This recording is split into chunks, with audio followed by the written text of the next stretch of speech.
Hi, welcome back. So, we've discussed parts of our career, we've discussed aspects of communication and powerful approaches.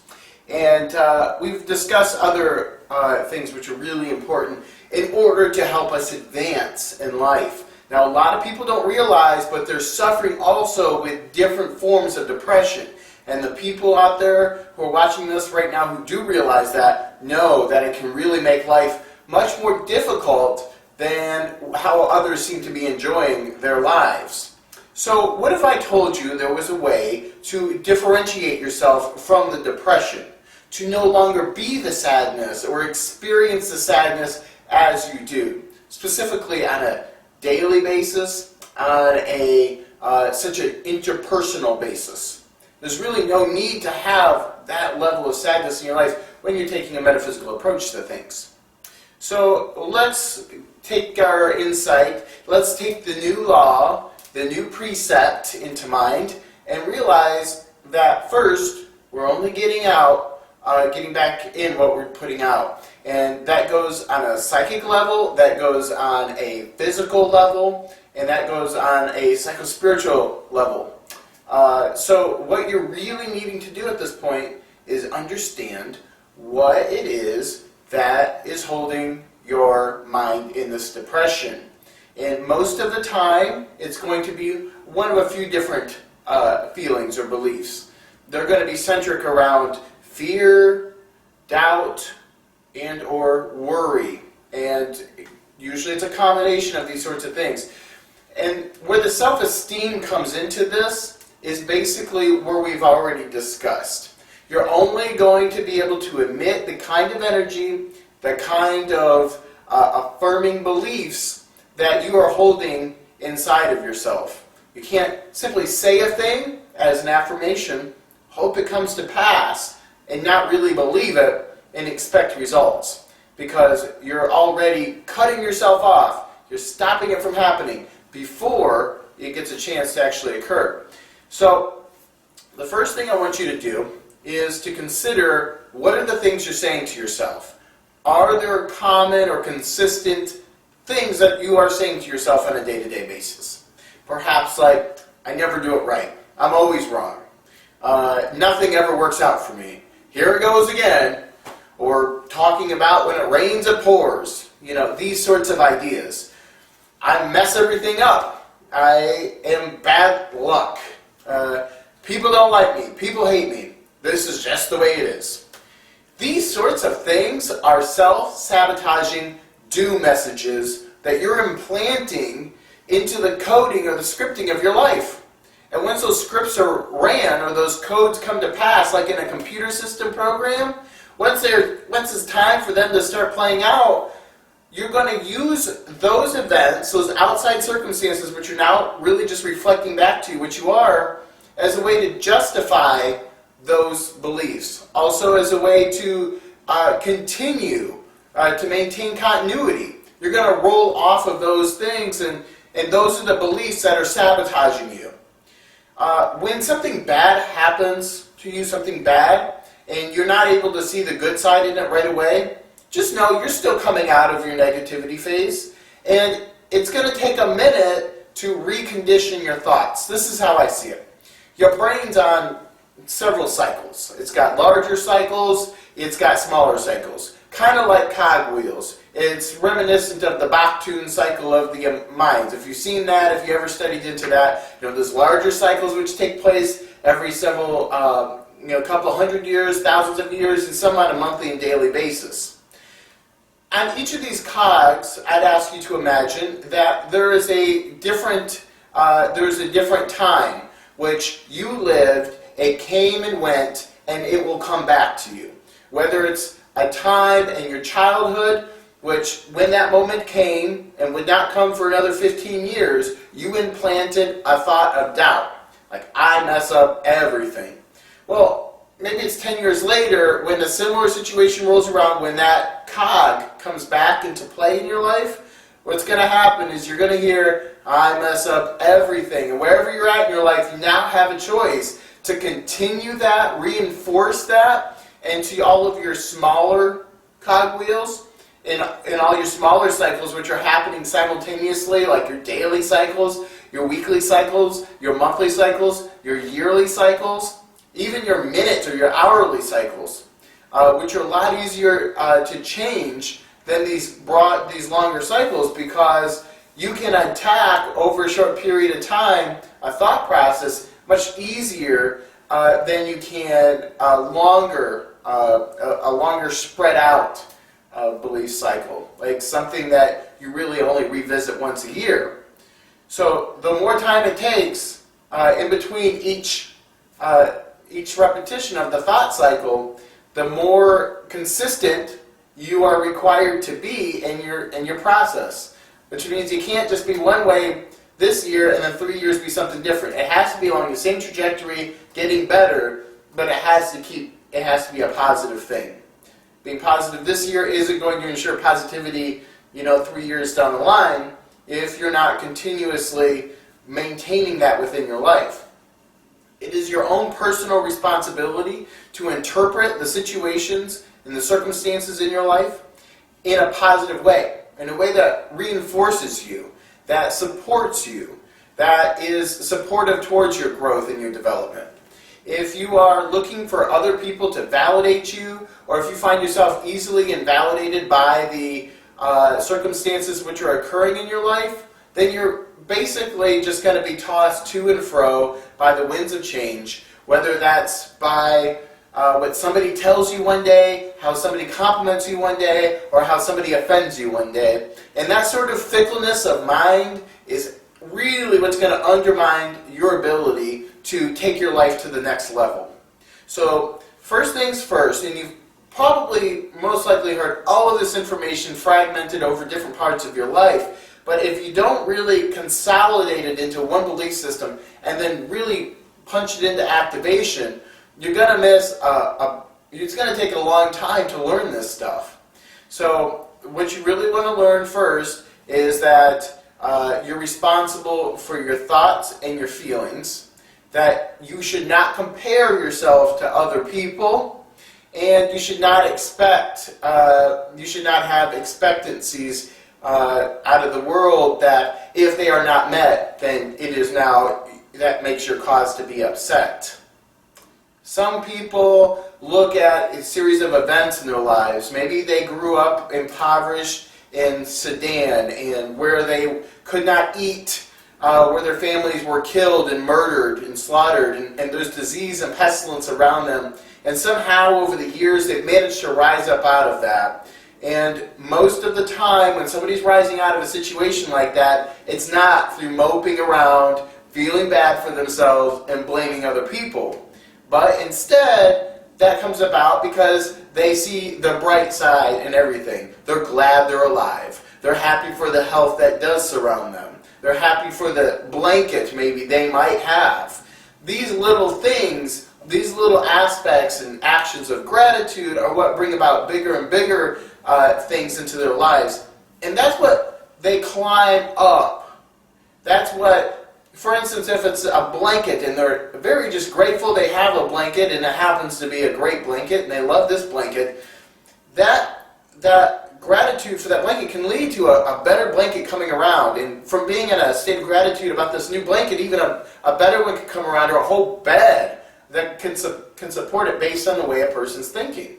So if you are just grateful for what you have, greater things come into your life to be grateful for, and as a result you're able to climb up, in a sense, to the bigger and better things through being grateful for the small things. I used to worry if being grateful for the substandard things in my life was actually a counterintuitive action.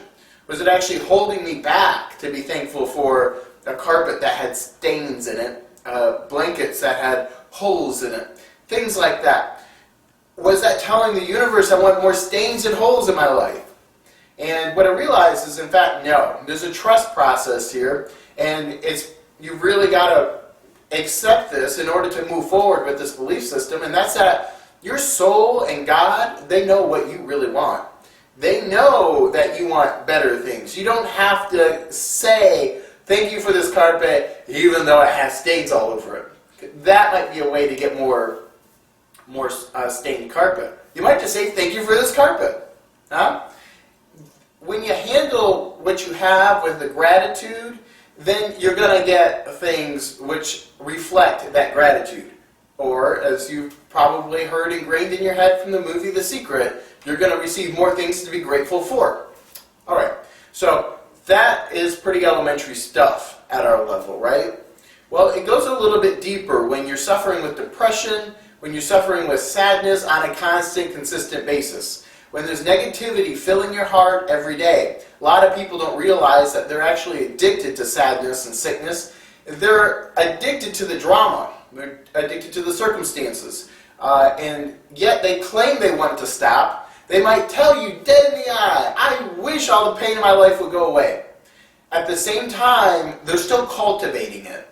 They're still talking about the horrible things that happened to them. They're still recounting the things that they've suffered through daily. They remember and they bring into remembrance the wrongs of others. And this is both a defense mechanism and it is simultaneously denial. What we're doing in this stage, when we're always in the sense of sadness or depression, blame, and recounting the ridicule in our lives, is we're saying, look, I am not responsible for what comes out of the world to me. What comes out to the world to me is nothing I can control, and therefore I am vulnerable to it and am a victim of it. That belief system is exactly what paralyzes people from creating new beliefs for themselves. Instead, they tell themselves that this is the way it is, my luck is what it is, and the story is as what it's playing out, I'm just calling it like I see it. And when you tell yourself that, what you really do is you affirm that you're the victim. You affirm that you have no accountability or responsibility in your life when it comes to those things. So how are you going to change the circumstances in order to bring better things into your life? In order to find things that are easier perhaps for you to be more grateful for? Circumstances which are easier to smile through, all the way to the point where everything is something to be grateful for. Everything has its silver lining, which is right in front of you. So how you can change the way that you feel about these things is going to start with the way that you talk to yourself. That means when a negative thought comes up, you're going to jump on that thought and you're going to scrutinize it. You're going to do the opposite of what you think you do. You're going to scrutinize it because you want to see, where is this foul stench coming from? That is this horrible belief that you have. Is it locked somewhere in some event that once happened that you continually tell yourself is part of the course of your life? Is it in some series of events which have transpired, which you convinced yourself must transpire for either the worthiness of your soul later on, because you were unworthy, this is what you must go through, and now through that you can become a better person. There's a lot of different ways to logically handle this, and for most people it's going to shift as you develop. It's going to go through various stages of convincing yourself that it is you're the victim, or that it's necessary, or that you can handle it and it's fine the way it is, which is still down there in a very apathetic place that says, I'm indifferent, I don't care, I'm a loaf, it doesn't matter, it's what it is. There's no desire to change, there's no desire to get better. And this is still a very sad place to be in, and a lot of people live there. So we go a little bit further, and we say, well, this debt came in, but what's still good is I'm still eating. Everything's going to handle itself. We can affirm or project, we can postulate or expect better things simply by telling them to ourselves, recounting those things to ourselves, and soon the evidence starts to appear, and then the body can become more convinced. See, the spirit is able to compel itself in any which direction, and in fact, it's a very automatic thing for the spirit to automatically bring into itself whatever it sees. For the mind, however, the spirit, even though it's maybe bringing in something, the mind can say no. It can almost has a sadomasochistic sort of aspect to it sometimes when it comes to denying pleasure or insisting that pain be brought about. Sometimes it's just a misapprehension of what the soul is, what it does, and where joy comes from. It may be that the mind says to your conscious awareness, wherever you may be, that I need to have this thing in order to be happy. I need to have this product or this drug in order to be happy.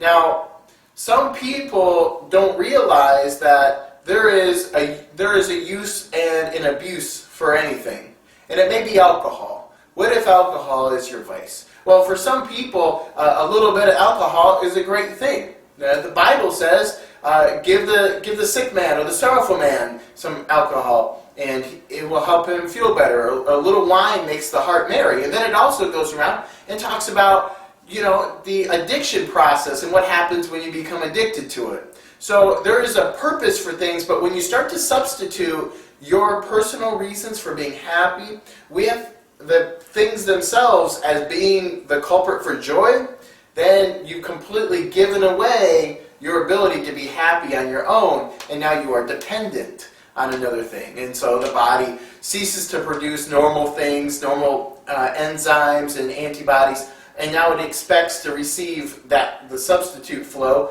from this outside source. And then your physical addiction is set in, and now you say, well, my body really does need it. Yeah, it really does need it. And just like you were able to pull in your happiness through that item, now you must descend through that same path back out into your happiness. And it's a hard thing to do because, the alcohol, for instance, is still going to be on the shelf. It's not going. You can go and buy more, but you can't go and buy more emotions. But the difference here is that when there's no alcohol around you, now you can't be happy. And whereas if you're just happy all the time, then it doesn't matter if alcohol is there or not. No, you can switch out alcohol with anything that you may be addicted to. But in this situation, you need to become cognizant of the fact that there is a responsibility in you to find the joy and the life and the goodness that you desire out of what is inherent in you, without anything extra. Seek first the kingdom of God, and all things will be added to you. So what is the kingdom of God? What is the golden rule? Do unto others as you have them do unto you. Be grateful. Love God with all your heart, mind, body, and soul. These sorts of things are loaded orders. These are a lot of things to ask, just these little things.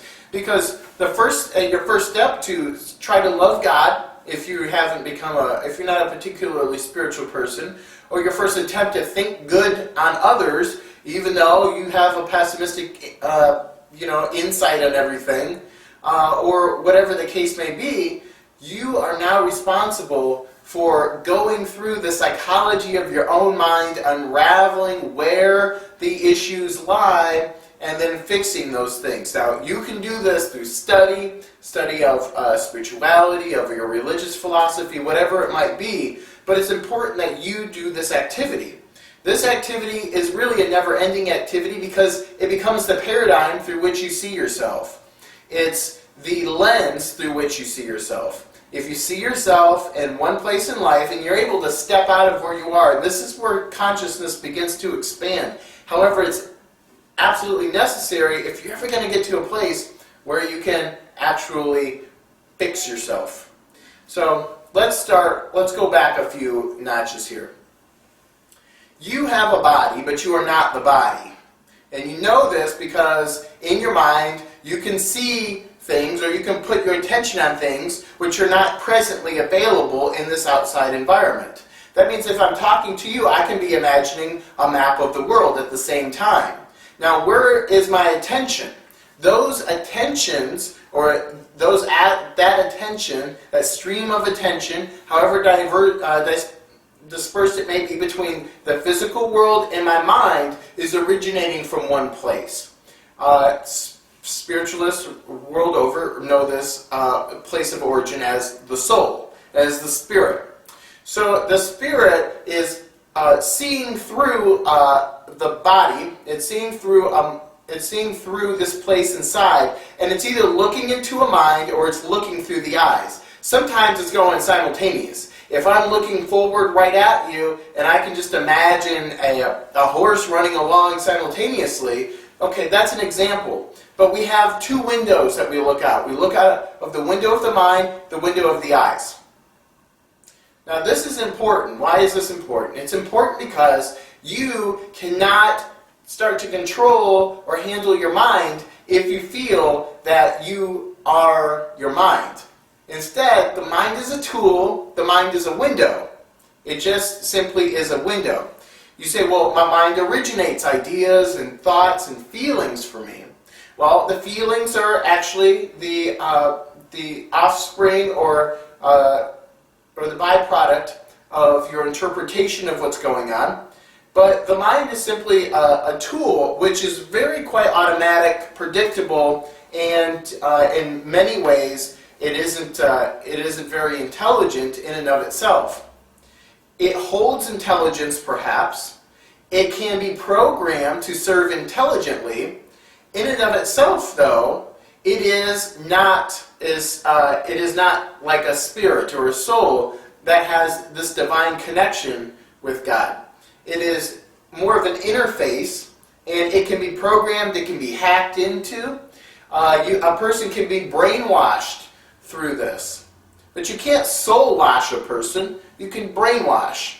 And you don't literally wash the brain, you wash the mind, right? The mind is the more ethereal aspect of the brain. It's more nebulous than the brain. Well, so if your brain and then the mind, which we work with the mind, unless you get into the brain and you start tinkering around there, we're only going to be working with the mind here, right?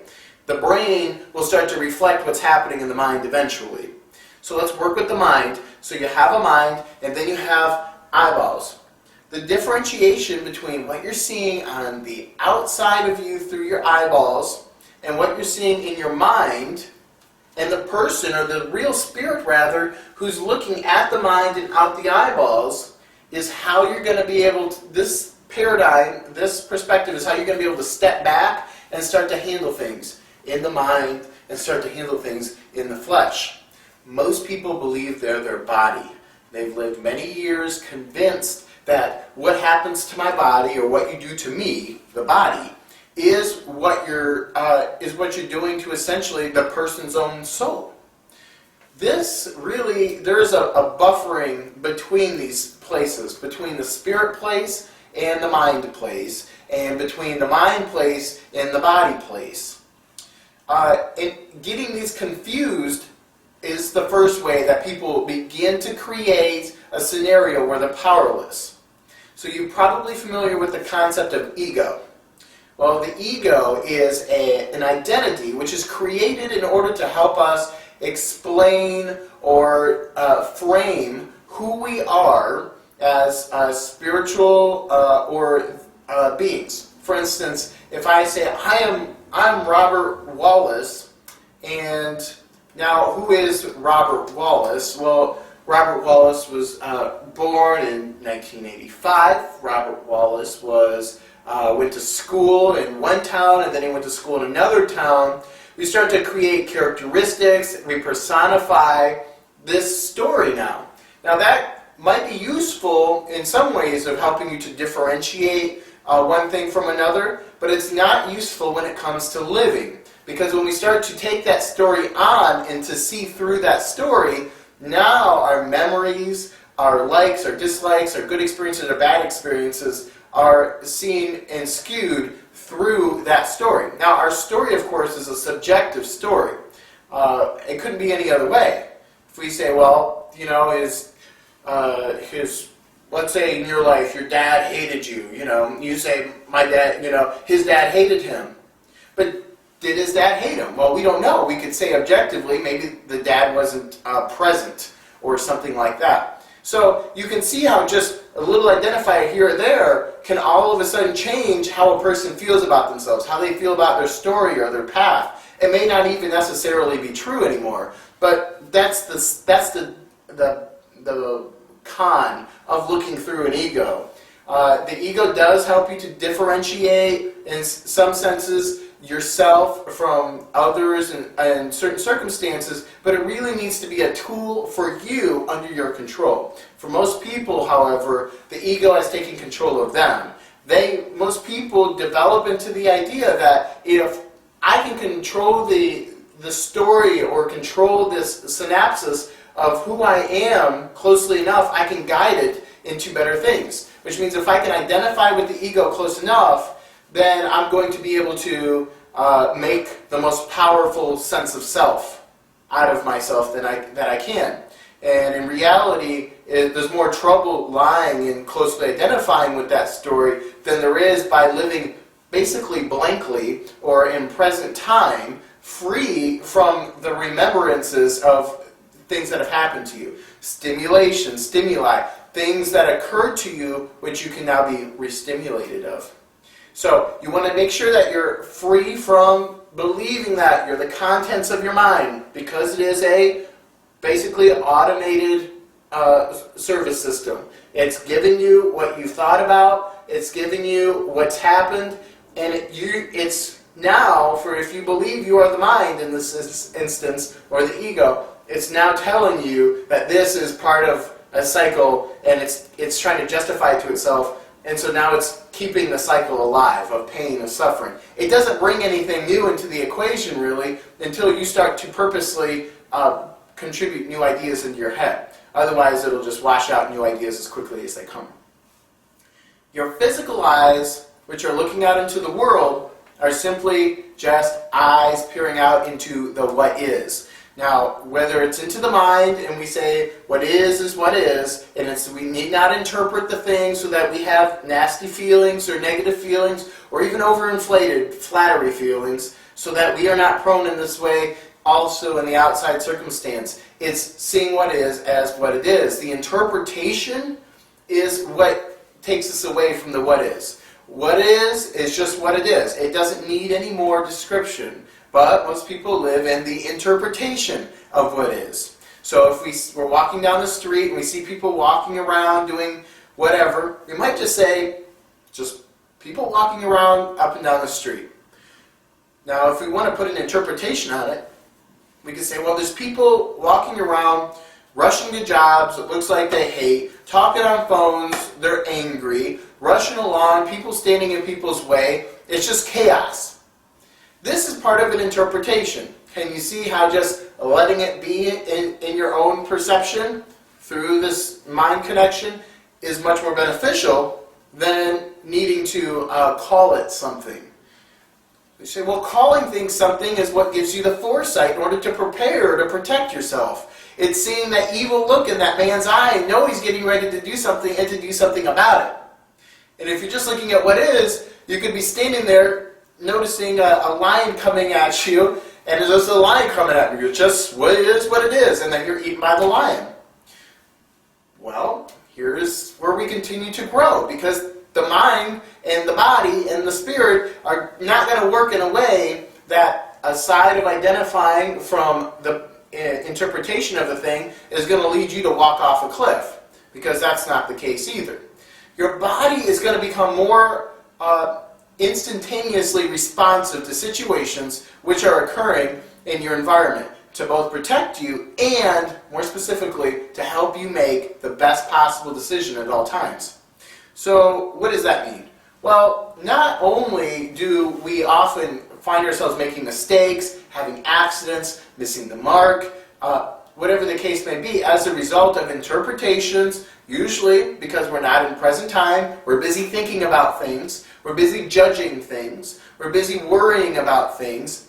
As a result, we're not present. And so a thing will come and go. It'll come right under our nose, they say, or go right over our head. It's because we weren't completely present to capture the complexity and to dissect it, to handle it, and to make a good assessment of what's happening.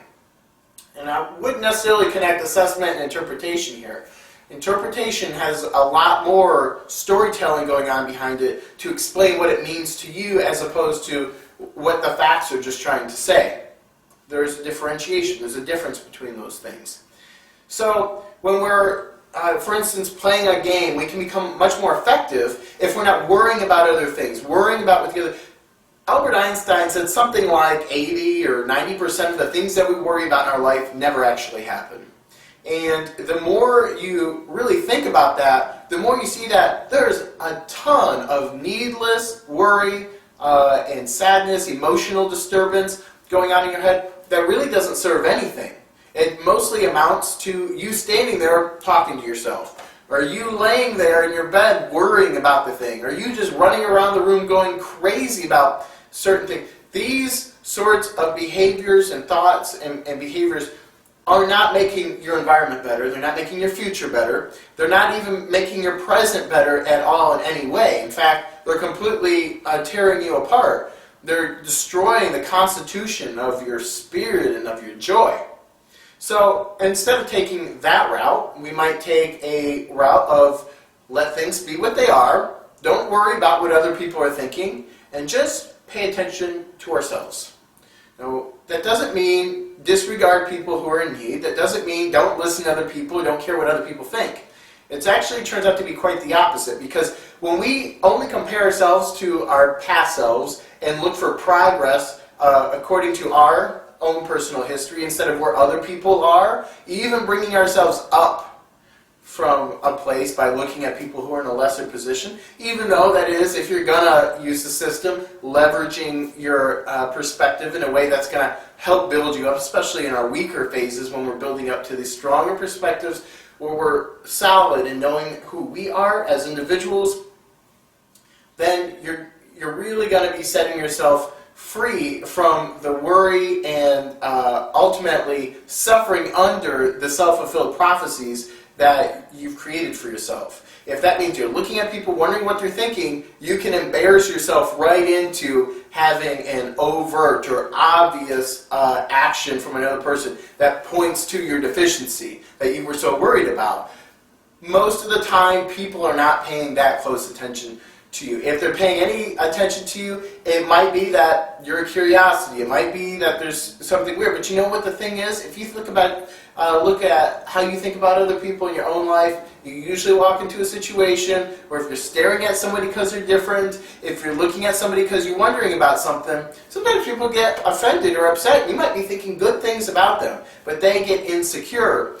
The point is, when you walk out of there, you almost always forget about it. You don't sit there and think about that person. You think about the next thing you have got to do. And these ego-obsessed sort of perspectives where we're worried and we're self-conscious and we feel insufficient and we feel insecure, these are actually the ego feeling like it needs attention. It needs that validation. It needs that happiness. It needs that pat on the back and that applause that should be coming from themselves. They should be able to bring that to other people. Because when they're living that sort of life, it's going to be coming to them. But most people are not living that kind of life, and so they don't see it, and therefore they need it. And they're trying to go about getting it the wrong way. That is by forcing or hoping or expecting it from other people instead of giving it to themselves. Then they're actually going a step over the heads of other people and causing them to actually start to see where they can appreciate back to the originating party. You know, the first person. So it's important that you know that you are not the most important thing in other people's lives, so much to the point where you need to worry one iota what they think of you. In fact, sometimes somebody misjudging you can be the best thing that ever happened. Let them do it. It can be a boss who thinks that you're absolutely crazy and off your rocker. He might decide to fire you, and then what happens? The best things that ever happened to you come about. So what? Let it be what it's going to be, and let what's going to happen. Don't resist the flow. Okay, I think we've touched on most of the issues which surround depression and surround the failure in life, which people look at and reinterpret as their personal failure and their own personal, their justification for depression. Your need to be depressed shouldn't be guided by other people's believing in you, not believing in you, other people's rejection of you or acceptance of you. Instead, it should be based on how you feel about yourself and that should come from a healthy place in yourself, which says everybody is loved, everybody is worthy, everybody has a good place in their heart. And where I am as an individual, and this is what we need to make sure we're telling ourselves, where I am is okay, I'm getting better and better every day in every way. All right, it's a popular affirmation, I believe, from Think and Grow Rich or the Power of Positive Thinking. Now, power of positive thinking and the law of attraction and metaphysics, a lot of people say, well, that's just positive thinking, as though it's a bad thing. If you can't have positive thinking, how are you going to get into deep aspects of mystical consciousness?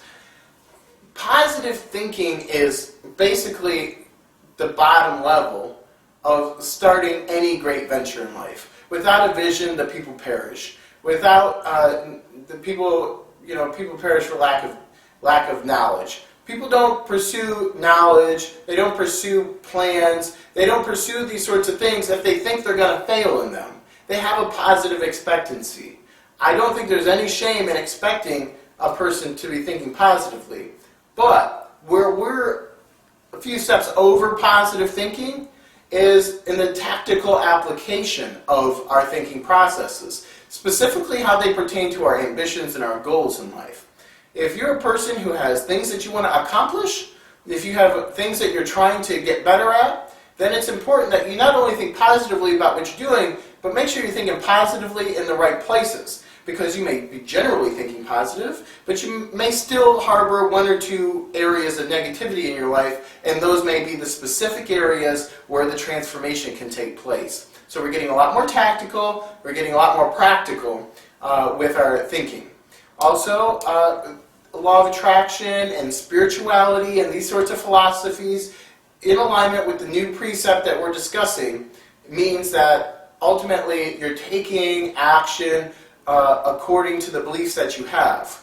If you believe that things are getting better, you probably wouldn't want to sit there and write a note contradicting it, saying things are getting worse. And say things are getting better, but then over here write things are getting worse. In fact, as you start to believe this, you'll start to kind of hate things like that. God says to hate what He hates, and He hates sin. Right? If you believe in the Bible, that's what the Bible says. And so, and a Gnostic gospel says, do not do the things that you hate. Okay, that's easier said than done. But from that little example, you see the extremes of going from believing something and contradicting yourself and expecting good to happen. You see in that little example, it's not going to happen. It's just the same if you're aspiring to do something great in your life, and yet you're doing contradictory things in order to get to the same place. So there's unique premises, and people grow at all speeds, and there's levels at which people develop, in which people grow, in which new habits are developed. Specifically, there's also a process of weaning. Sometimes if a thing is addiction, some people wean themselves off of things to get to a better place. So it's not even necessarily expected that a person learns to do everything overnight. But you should always be willing and ready to challenge yourself, expecting more out of yourself than ever before, because it's that sort of attitude that's going to help you to grow consistently at a high rate and to a high degree. And also, passion. Having passion for what you do is really another word for obsession. Obsession in a good context, in a proper context, means that you're going to be consistently all over this thing in order to understand it, to master it, and to develop some expertise around it. And hopefully that's centered around your spirituality, your spiritual goals, and helping other people. You can accomplish a lot when you're willing to help other people do the best for your spiritual self, even if you're pursuing football, even if you're pursuing singing. You can reach the heights in whatever these places are by taking that part of yourself seriously and applying your hopes, your dreams to a positive mental attitude regarding these things. But for the sake of argument and for the sake of any restimulation that you may have in the matter of positive thinking, we're going to revert back to just referring to our whole premise as the new precept. And this should be a new precept in your life if you haven't already developed it in some level. And there's also more information and insights that we're bringing you in order to help you to continue to develop that part of yourself. It's important to remember, learning is never done. Learning is a lifelong adventure. It should never end. You should be learning from the day you're born, through school, whatever the machine is teaching you, so to speak, whatever the society and the culture is teaching you. Take that into account, but make sure that you're responsible for developing the information that you obtain about your spirit, your soul, and whatever you believe about the spiritual realm. There's no higher motivating force than knowing about the immortal aspect of yourself. If you don't have that, as soon as something mystical or something overtly metaphysical or whatever profoundly supernatural happens, then all of a sudden you'll forget everything that you believe, all of your morals and values, and you're going to do whatever that source says. And not every spirit is a good spirit. So it's important to know where you stand. That's how you're going to be able to know your ability to discern. And that is a huge theme in my life and mostly in anybody's life who's ever set out to accomplish anything against odds, against criticism, is believing in one's ability to discern. What is discernment? Discernment means knowing what is right and wrong. Being able to tell when something is askew, or being able to tell when something isn't perfect or going to lead to the right thing. It's an aspect of intuition, it's a mental, psycho-spiritual aesthetic. However you define discernment, it's basically knowing what is safe before and while you are handling the situation and acting accordingly. Ignoring discernment doesn't really help. At first, it might help you to figure out what discernment is, but as you get going, you're really going to start to see that there's power in being able to separate what is right, what is wrong, what is good, and what is bad for yourself by practicing it in smaller than larger instances. You're able to stand up for yourself more. So, we're talking about depression here. We're talking about how people bring themselves into a pit of negativity, how they find themselves suffering, basically because they're allowing other people to dictate how they should feel to themselves. And also the all-important negative self-fulfilling prophecy of doom, which says that I am a failure, this is a consequence of me just failing in life. And you probably know somebody in your life like that. I know a few people. And these are the kinds of people that, generally speaking, are a little inconsolable. They don't want really new information in their life because it detracts from that ego that they've created for themselves. That identity, that story that talks about where they were born, how they were raised, what happened to them, and especially a focus on any place where they suffered or beat other people. Some people have a great big ego, they say, and they think they're just better than everybody. And then some people have also the other aspect of ego, which is saying it never works out, I'm a victim, and this victim mentality. Those are both the left half of the ego and the right half of the ego. The left half says it never works out, says it never works out, and the right half says I'm the biggest and the best. And really, there's no healthy way to synthesize those without actually creating another identity. A lot of people have issues with multiple personalities. That comes with identifying through these different perspectives, which are just ego that have branched off. So you need to remember that you're not the mind, you're not the body, you are a spirit that transcends. It was alive before the body came into existence, before the mind started to develop in this body, about this body, and it will continue to exist after this body is passed away.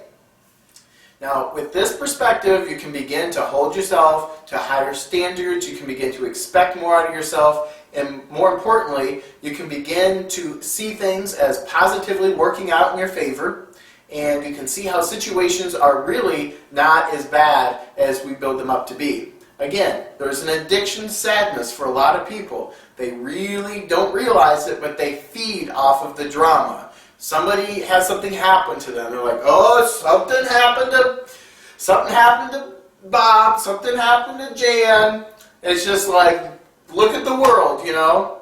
and now they're the victim, and somehow we have to console these people who are so wrapped up in other people's drama that they're inadvertently feeding off of in order to keep themselves going, even though they're only going into depression, sickness, and ultimately death.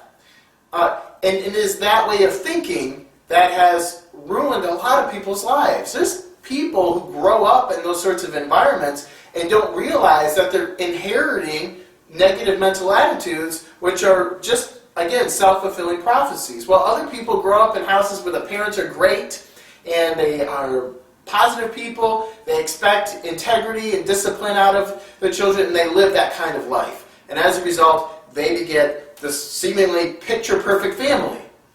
Well, you can't discipline a child for doing one thing and then do another thing. And especially in the younger years, most people are just not reared up to see life from such a broad perspective. There's a few reasons for that. Specifically, the school systems, the social ramifications, the media, and what we see on TV don't reflect those values and that lifestyle.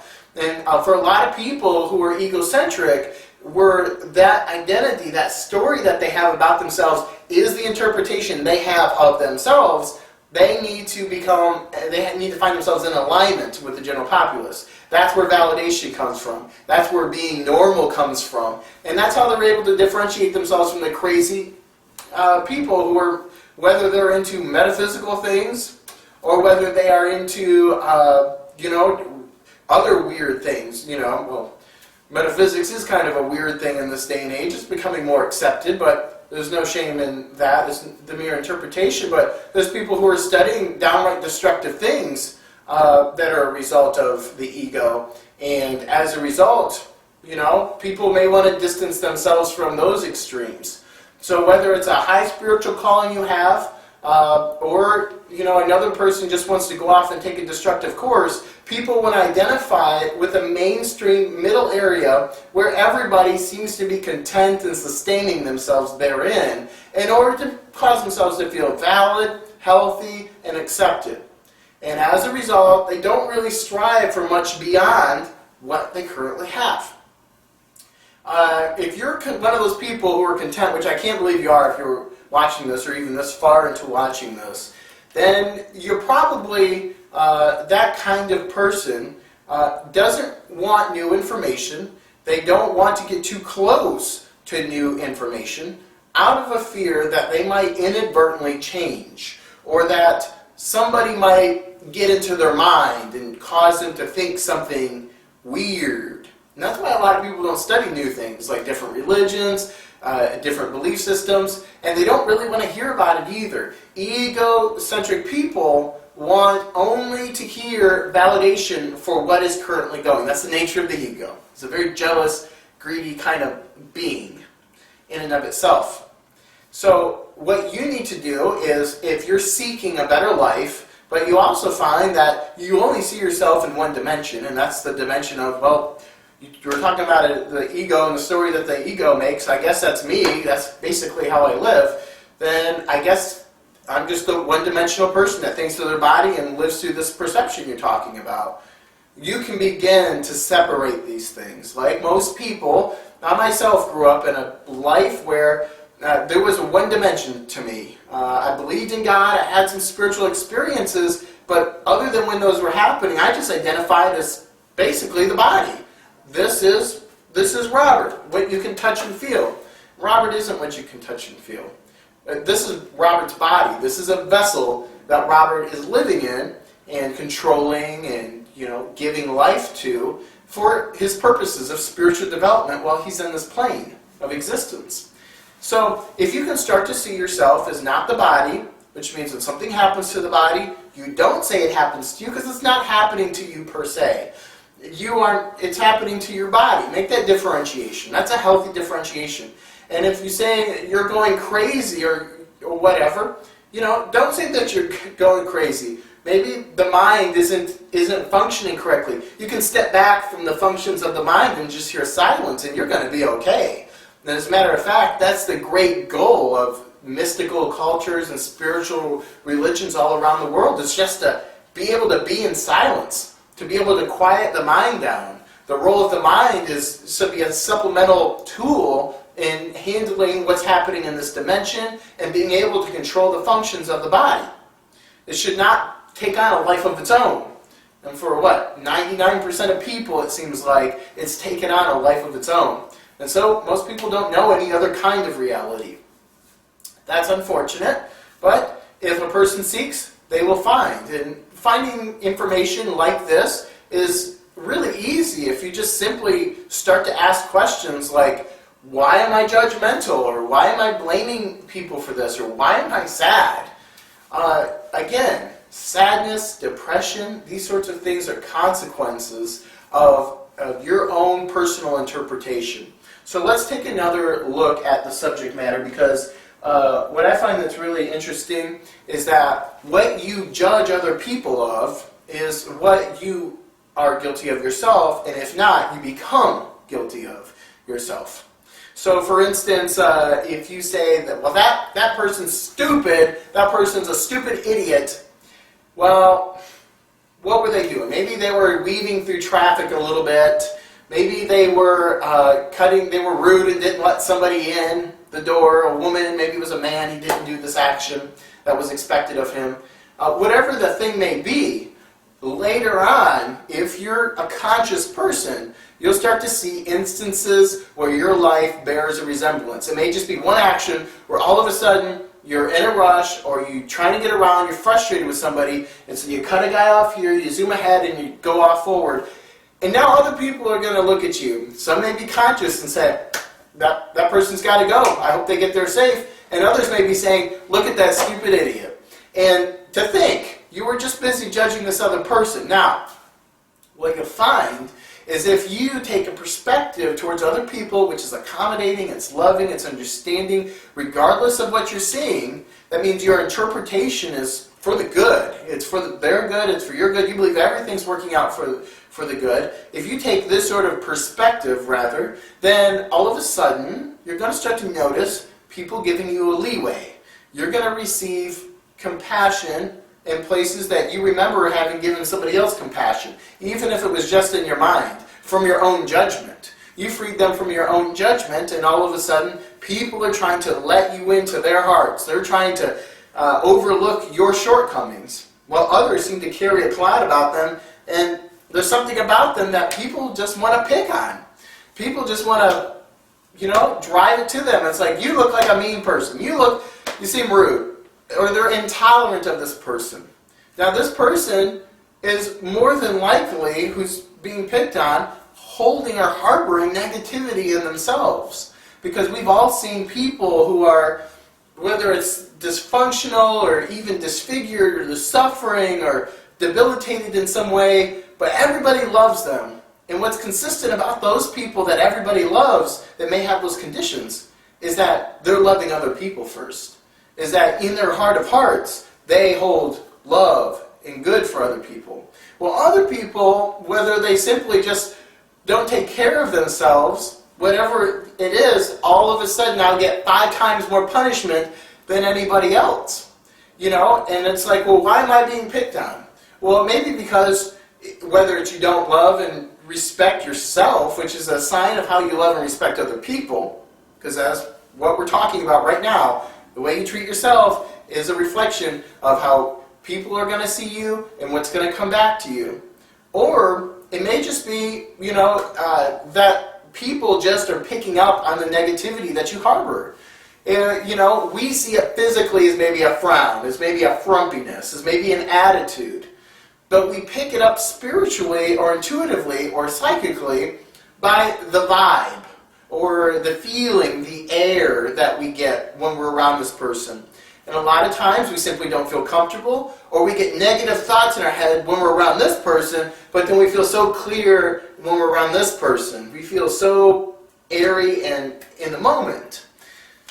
So even though people themselves are not responsible for how we feel, they're going to carry something with them that's either going to help you, which is going to make it easier for you to feel good, or it's going to make it easier for you to feel bad and angry. If they make it harder for you to feel good, that probably means that they have a lot of heaviness in their heart. If you're around people, you just automatically get turned off, you feel in a bad mood when you're around them.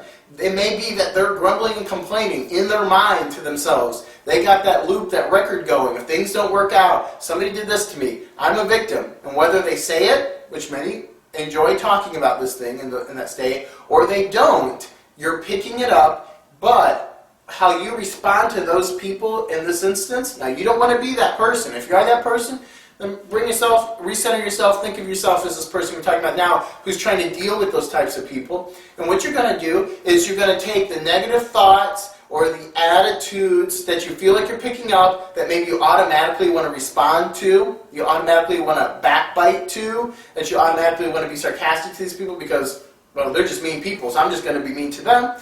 By changing your disposition, the way you think and feel about them, you're actually going to be changing their mind, and you're going to be offering them a shift in their consciousness, and they may or may not take it. That is their choice. But what's most important is that you're making yourself stronger with that psychic struggle. Most people say, well, you know, if my environment and my circumstances are difficult and I struggle against them and I come out on top, then I'm going to be stronger for it. But they don't think about their mind. If you have a psychic attack going on, so to speak, where you are feeling negative things coming into your mind because you've gone into this new place and you feel like it might be a consequence of what is being harbored in that environment, you can still combat that in a positive way that's going to make you stronger so that you're able to handle even more difficult situations positively. And what that new brain, or rather that new mind, is going to do for you, that is strong enough to handle its own negative thoughts as well as the negative thoughts of others, which is where a good portion of thoughts come from, because we all share one big global consciousness, one universal mind. We have an individual mind and a global consciousness, but that's for another thing. Then we are not able to handle bigger crowds of people. We're able to handle disgruntled groups of people eventually through the exercising of our consciousness in dealing with these things. And that's great for counseling, of all things. If you are handling negative people, people who are really just rooted down into their sorrow and their sadness, by being able to take their perspective and change it around, you have the power to help them to free themselves, which is the only way they can be freed. Not freed by other people. They can be freed by themselves. And as a result, you can watch a person go from suffering and the sorrow and the sickness to being their own self-affirming being that leads themselves into freedom. So whether it's the consequence of thinking positive to negative people and their vibes is going to make you better or make them better, it's a good thing. And then on the flip side, you know, sometimes, like, if you like watching films, for instance, let's say you got a favorite movie and you watch it over and over and over and over and over, and for instance, I did that with The Secret when I discovered it in 2007 or so. It had just come out, and I've been watching it now for several years. I just love that film because it's so concise and it's just so fundamental, it's so basic. But every time I watch that film, I tend to watch it with a different person now, because I'm constantly sharing it. It's a great tool. It helps people understand things quickly. So every time I watch it, though, I get a different perspective. And I notice that the more apathetic people are, the slower or the less exciting the new revelations be, but the more interested or the newer it is for people, interested parties, for instance, because, you know, you just don't put things on for anybody. You want them to be ready for it. And if they're in that place, then all of a sudden, you can read their interpretation. You'll start to notice. You've watched it 100 times yourself. You notice no new thoughts really come in, maybe one or two here and there as you're watching it. But then you get another person in the room, and all of a sudden, you pick up all of these new perspectives on what's happening. You see it completely different. You're looking through a whole different paradigm, and you're just watching the movie sitting next to another person. So that's an example where being in the presence of another person can actually bring out insight and bring in good things from a totally psychic or intuitive level. So, okay, with all that said, depression. Again, this is a state of being that a person can bring themselves into and they can bring themselves out of. They can use excuses, worries, fears, and doubts to justify and continue those feelings, or they can affirm good things, they can look for good things, they can know good things about themselves, and then they'll start to see those things being reflected, which is a sign to them that perhaps God's listening to them, that perhaps they are accountable for their thoughts, or their environment and circumstances are just reflections of what's going on in their head. But either way, it spurs them on towards greater and greater emotional and psychological freedom.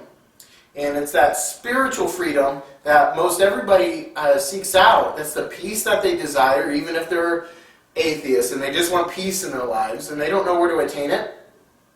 It can be found from coming to peace with themselves on that deep psychological, psycho-spiritual level. Of course, you would just talk about psychology with them, an atheist, for instance, because they don't have a spiritual paradigm that they subscribe to, which is understandable. And for that matter, since we're on the topic, atheists a lot of times can be some of the most in-depth, smart people, intelligent people, rather, that you'll ever meet. I enjoy spending time and talking with atheists when they come about, just because I know that they've thought through all of their beliefs. And even though the conclusion I might disagree with, I enjoy hearing how they come to the conclusions, because most of the time it's just what separates us is semantics. It's like the universe, we might call that God, or however a spiritual person would address it, and they'll use these scientific terminologies to explain very left brain, very logical paradigm out to themselves, and then we have a more spiritual perspective that governs maybe the more spiritual person's paradigm.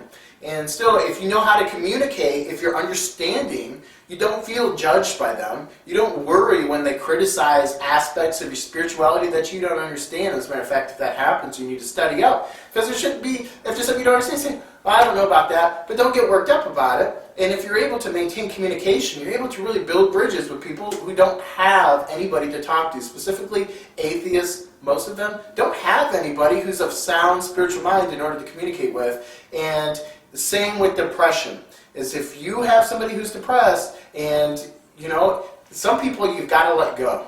Some people, there's nothing you can do if they don't want to change. That's their life choice, but you're needed somewhere else. You can waste your whole life trying to help somebody who doesn't want to be helped. All they want is your attention. All they want is your sympathy. All they want is to be, help. They want the help to perpetuate their sickness. They might not realize it, but when you see that you give good information and you offer and you care and you love, and they simply don't want any of that, they just want to feed themselves with negativity, whether it's depressing news or depressing television or depressing conversations or activities, well, you've got to know where to separate yourself. Be they family or friend, it doesn't matter. The value of your soul requires that at some point you put a little distance between yourself and people who aren't off the train you're on. It's like Jesus said. Jesus said, "Who is my mother and who is my brother?" He said, "Whoever does the will of my Father, that is my mother, that is my brother." You see what I'm saying? And there's something about a lot of people, really keeping close with angry, depressed company that really cultivates and continues to bring about depression into their own lives. And they do this simply out of a sense of obligation to family. Family's great. Family, you should be there for family, and family should be there for you. But at some point, are you an individual who's come here as a soul on a quest, to develop, or are you simply a machine who has got his serial number in alignment with these other people, and so therefore you must huddle together? I mean, that's not very healthy either. So if you're all going in one direction, that's great. If you can offer assistance or be a good influence, even from a distance, that's great. But there's no point getting too close to anybody who just wants to suck your energy out or the energy of everybody else around them. Let them have their life. Pray for them and get out of there. You need to cultivate a positive environment. That means don't have friends. Don't have friends. Don't keep them about. Don't keep them on your Facebook. Delete people who are negative. There's no point in looking at everybody's sad post every day. There's no point in talking to people who you just have to bring up every day. I mean, these people don't realize these things, and if you give them the information they don't want to accept it, well, eventually let them off, push them off in their boat, and let them find their new land. But they should not be landing on your property to destroy your crops, to destroy your home and your harvest. All right? So that's basically all I've got to say about depression. Depression is something that can be changed by your perspective. It does require that you keep yourself primarily into good activities which reinforce positive thinking. It's important that you spend your time praying, exercising, doing modules or practices which enforce positive thinking about yourself and about your future. It's important that you know what you want to do, what your passion is, and that can be a huge motivating force to being effective in this world. And following that through, studying about it, putting steps towards it, that can make you feel, that can give you tangible reasons to feel good.